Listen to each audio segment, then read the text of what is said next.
This is on me. I should have warned Patrick ahead of time. I should have explained the situation. I can stop the bleeding, though. It can't be that easy, can it? In exchange for what? I'll hang around a bit longer. He leers at Patrick. I had the opportunity to study one of their victims that hasn't been fully hollowed out yet. Arthur crouches down next to us, digging through his pouch with a sigh. Learning to heal properly was never really a necessity. He dips his finger into Patrick's blood to paint it. Wumju into his palm before setting a branch of sage on fire. Patrick's mouth is pressed into a thin line. At least he's wise enough not to protest these life-saving measures. Unlike the brainless drones swarming the city, Patrick's survival instinct is clearly intact. The room glows for a brief moment beneath the soaked bandages. It's hard to tell if anything's changed. It's done. Turning to Patrick, Arthur grins. Let this be a lesson not to shoot at your betters, buddy. You're playing with fire. So far I'm loving Arthur. We don't have time for this nonsense. Thanks for the help. How are we supposed to stop what's happening in this town if everyone's fighting with Patrick, and with Patrick already having lost his dominant hand? I watch Arthur out of the corner of my eyes as he backs up. Magical support sure would come in handy. We wouldn't be relying on this if I was stronger. Everything is so messed up. Patrick glares at the ground. Is he pouting?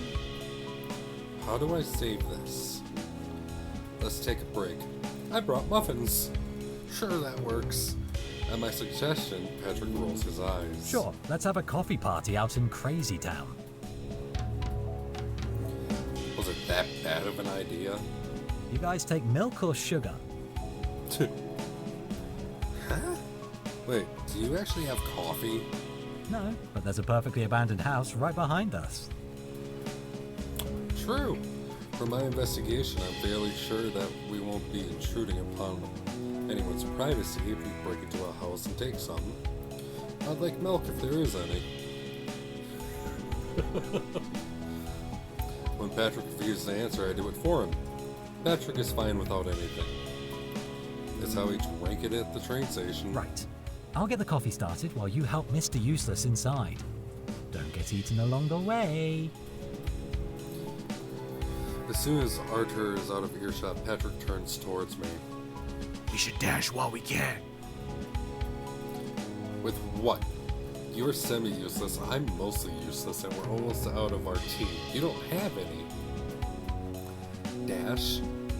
No, I'm trying to keep us alive, Patrick. He grimaces. Maybe work on that a bit more. Looks to me like you're flirting with the dark side. But they have coffee. What have I done for him to think so little of me? I'm not randomly going to inform a pact and go warlock. Sure. This is frustrating. I take a deep breath and rise, offering my hand to pull Patrick up. He must be exhausted from the blood loss. Instead of taking my help, Patrick struggles to his feet, staggering toward the house.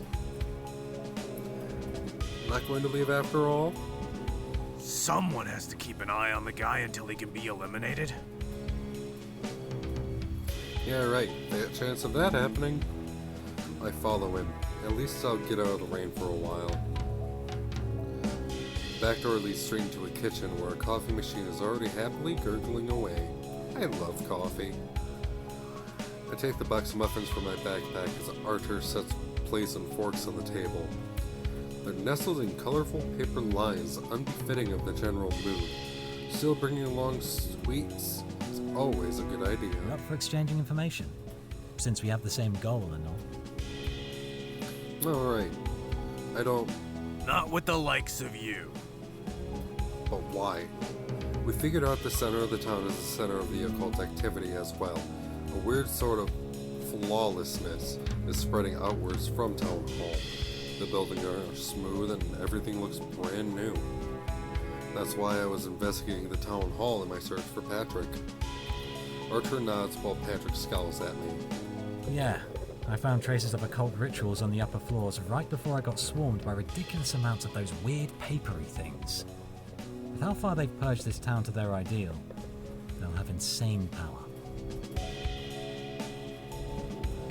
They're carving a niche into our world to feel at home in. After the coffee machine coughs up the last droplets of water, Archer grabs the pot, pouring himself a cup. Once he hands Patrick, he unceremoniously lets the steam spill on his unbandaged stump, not even bothering to make it look like an accident. At first, Patrick doesn't react, then he pulls his arm, jumping up. What do you think you're doing? As I thought. Now we'll have to deal with the burn wound as well. Where'd your sense of pain go, Patrick? Patrick's cheeks are flushed, whether from anger or embarrassment, I can't tell. He slams his injured arm onto the table, rattling the dishes. Not everyone is prone to breaking down and turning into a helpless crybaby from a bit of pain. Right, but I don't think that pain is all those things remove. I wouldn't explain the state of the other citizens. Archer turns towards me while musing, pouring me coffee before setting the pot down next to Patrick. I take a muffin as silence descends, absent-mindedly nibbling away at it. With the occult, knowing more about what you're fighting usually gives you an edge. Patrick grabs the pot, pouring himself coffee. Is he hiding something? Does he... What is wrong with you? Archer grimaces, muffin in Who hand. puts lavender in their baked goods? Oh, I put it everywhere just in case. What? Scared of a plant? Archer takes another bite. Let's just hope I don't have to perform any spells of the mind to save an idiot's life again. Is this really going to be an issue? Archer snorts. No. Not with the amounts used in these. Shame. I better change the subject. You know, I've been wondering, why were you locked up when I found you? It doesn't make sense. Why didn't this woman take him out right away? She must have recognized the threat. Archer clears his throat. It's stupid, really. You know those monsters? There's a lot of them, and they swarmed me. I have to admit, I didn't expect quite that many. Anyway, whatever they were supposed to do, they're really shitty at it. They refused to hurt me, so paired with my impressive strength and staggering charm, I guess she had no choice but to keep me for further investigation. He chuckles, shaking his head. I'm sure that was it. Speaking of those things, they're still a force to be reckoned with. They may not care for He glances at Patrick. purging my sense of pain, but they did manage to subdue me. Eldritch creatures are no joke, especially in those numbers. If we want to take down that plastic puppet, we need to figure out a better strategy. While 2 more meat shields are nice, I prefer being more prepared. So we have to do more research on the person behind all this. But how are we supposed to do that if we don't know where to start? I was asking around for clues before I decided to check these abandoned houses, but the citizens are absolutely useless. None of them had the brain capacity to give me any coherent information. Archer draws up his eyebrows. It's true, they did only babble about that profile thing.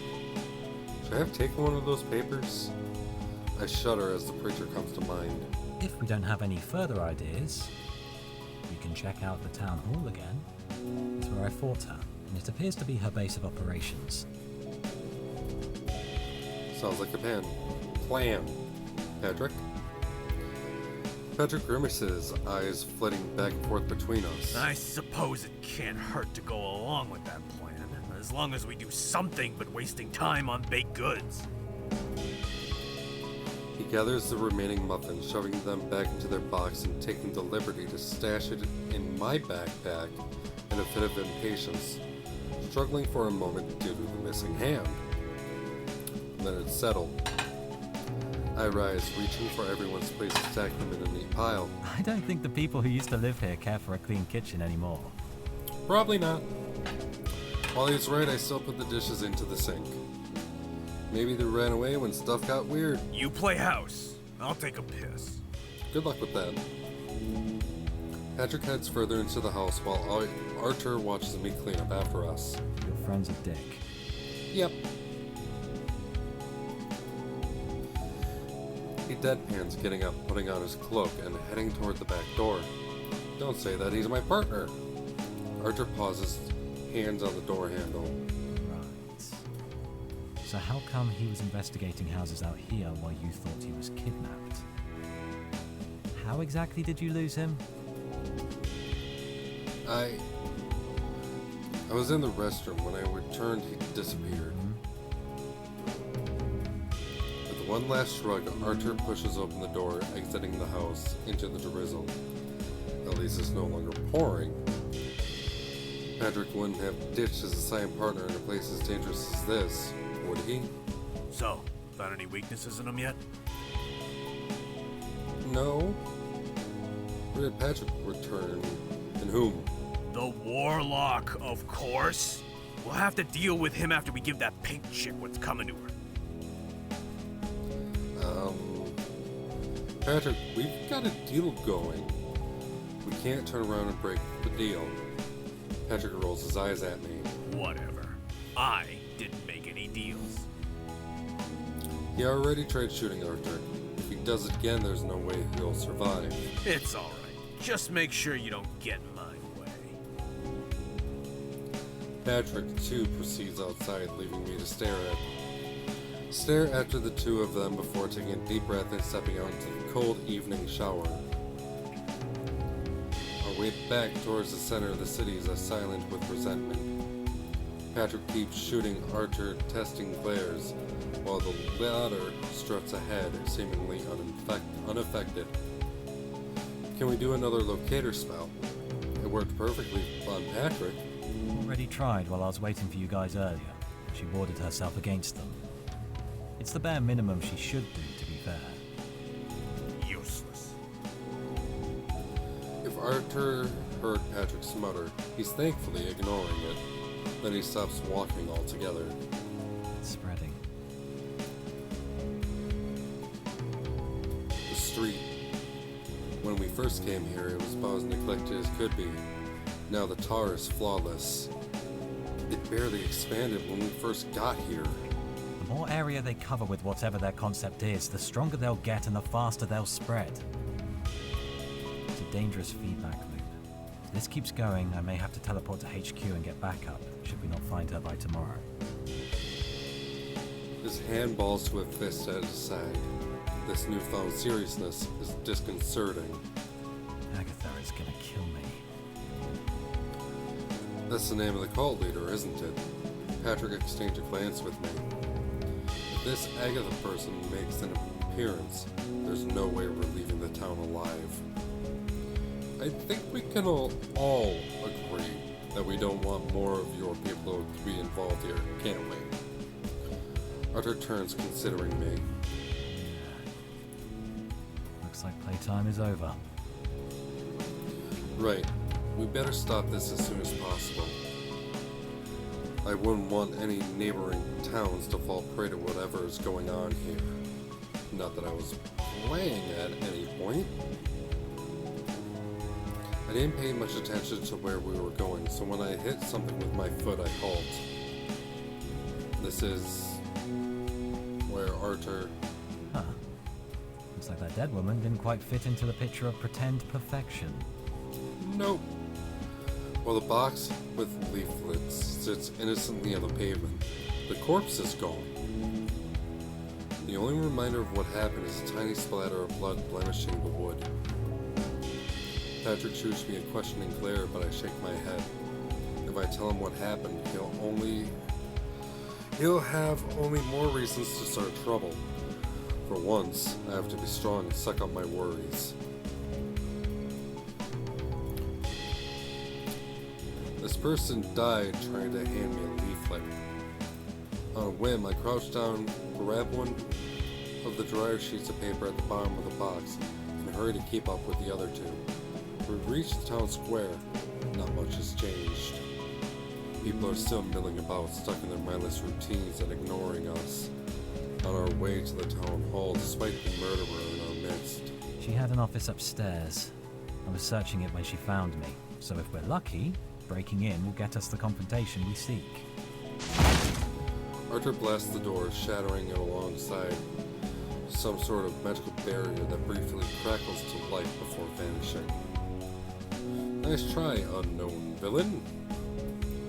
Town hall is as we left it, eerily deserted. All the civil servants outside in the rain. The door Archer opens for us leads into a spacious office with dark wooden furniture lining the walls and a heavy desk dominating the space near the window. An empty fireplace desolated with instead of warmth.